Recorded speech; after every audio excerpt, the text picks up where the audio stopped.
the thing with business, a lot of people don't talk about. It's like there's a lot of $1 million businesses, but how much are you actually making and netting? And that's why I say we're making 7-figure profits. Yes. That's a huge difference. I know a lot of. I used to be part of EO Entrepreneurs Organization, where it's entrepreneurs that make that have $1 million businesses.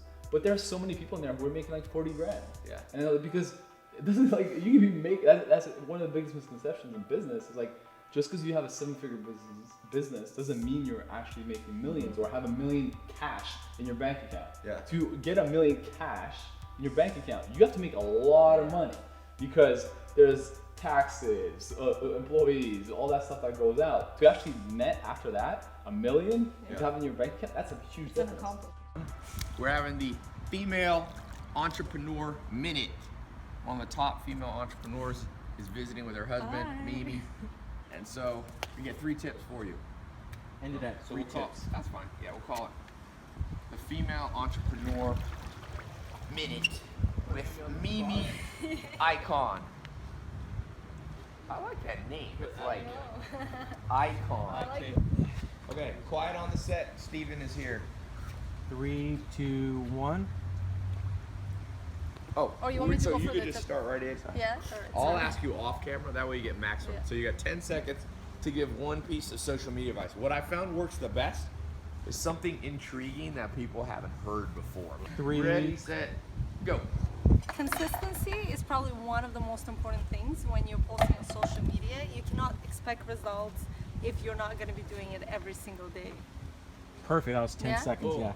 Yeah. So just I'd put caption, #1, social media, period, social media, : That's how I do it. Like #1, social media, : Be consistently posting every day, especially to YouTube.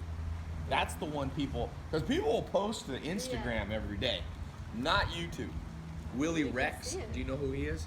He's Willie- a Spanish, he's one of the biggest, he has 14 million subscribers. Sounds He said I posted 3 times a day since 2009.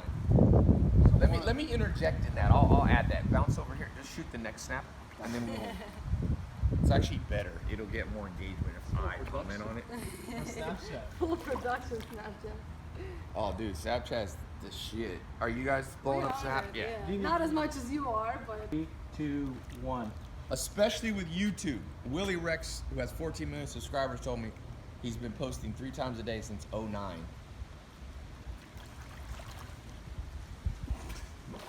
Got it. Just put. He's a smart mofo. That dude's like he's like the PewDiePie of Latin America. what is he doing it in Spanish or English? Yeah, it's all Spanish. Spanish. He's in Spain. He's like 22. He's smart. Yeah, 14 million subscribers is a lot of subscribers. There's not that many get over 10 million. And his views, what do they average on? Oh, he's engaged. Like he posted a picture on his Instagram or Twitter of me and him in the garage. Yeah. That thing got like 14,000 retweets in 1 hour. That's crazy. He's followed. He's a gamer. So for this last video, what do you want to call that one when you gave a follow-up to Just that? be like my buddy with 14 million subscribers posts 3 times a day to YouTube.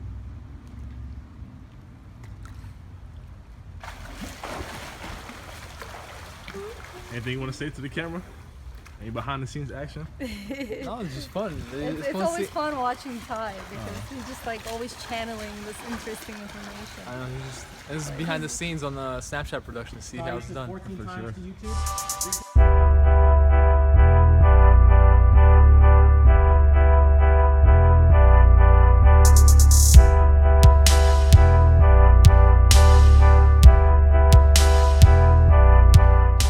Three, 2, 1. Hey, Amanda. Oh my god.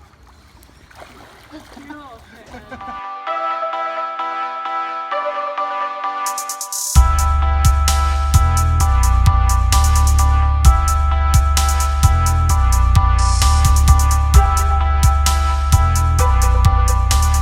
My mentor Al Nation said, make a career around what you like doing, not love.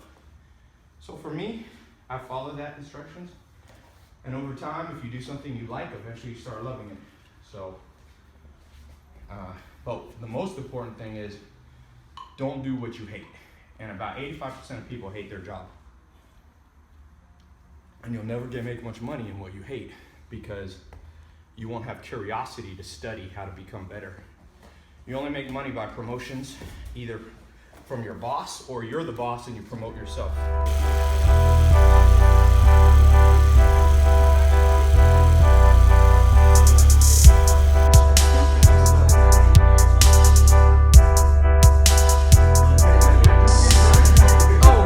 One time I had this friend visit me from Sweden, and he went to my office just to sit around while I was working during the day, and he came to me, he goes, "Ty, all the movies about America are true."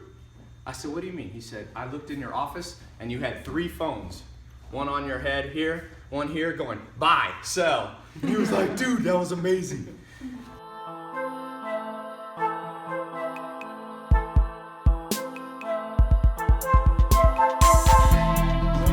Herman, I'm gonna tell you something.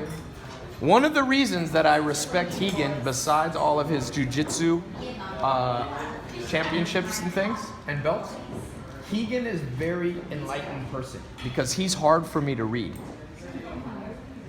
Very hard to read. Because you're probably naturally an E, but you can't tell anymore. He got rid of his sensitivity. No, oversensitivity. I bet you when you were younger, you were more sensitive. I would say you're probably, P is the least strong, but even that you're strong. So, you know, usually when you find amazing people that have reached the pit, like I got to interview Kobe Bryant. I sat next to him for the last couple games before he retired. I went back in the locker room. Kobe Bryant is hard to read. He's a champion, 20 years, hit the game-winning shot. I mean, made $300 million. People at the top are hard to read. How many people do I meet that think they're ninjas? 2 trillion. How many ninjas do I meet a year? So far, last 1 year, 2. Mark Cuban is incredibly powerful and checkmate you mind-wise. Elon Musk, number 2. Everybody else, I go to all these entrepreneur conferences, I'm like, bro, how many coral belts are there in the world? The belt that you, how many belts? Okay, 20 people have your belt. Yes. In the world. Yes. How many people do jiu-jitsu? 5 million. 5 million. Over Okay. 5 million. 10 million maybe. And how many people have the red belt? Would you Red belt maybe 10. Yeah. So that's the ratio of brain ninjas in the world. Huh? No, but everybody I meet thinks they can read people. I'm like, come on now. How are you testing this shit? Like this guy holding the camera here. He told me he was the Floyd Mayweather of fighting. How long did he last against you, Higan?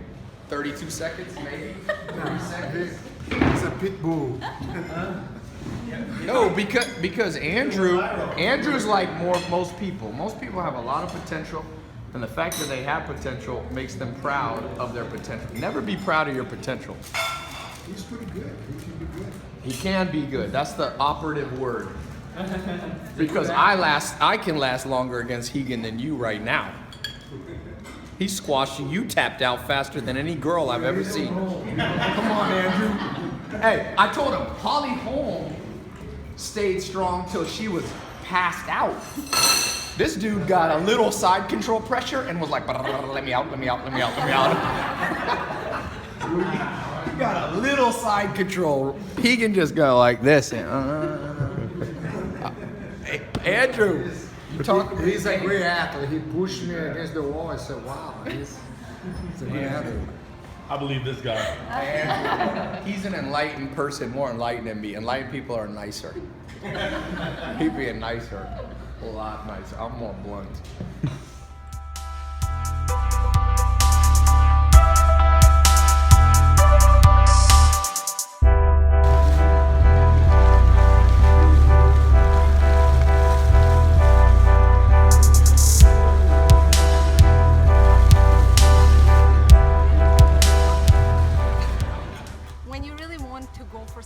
Someday you just have to do it. You have to overcome that fear and just step out outside of your comfort zone, because guess what? The magic is on the other side of the comfort Oh, zone. so Damn, that was 12.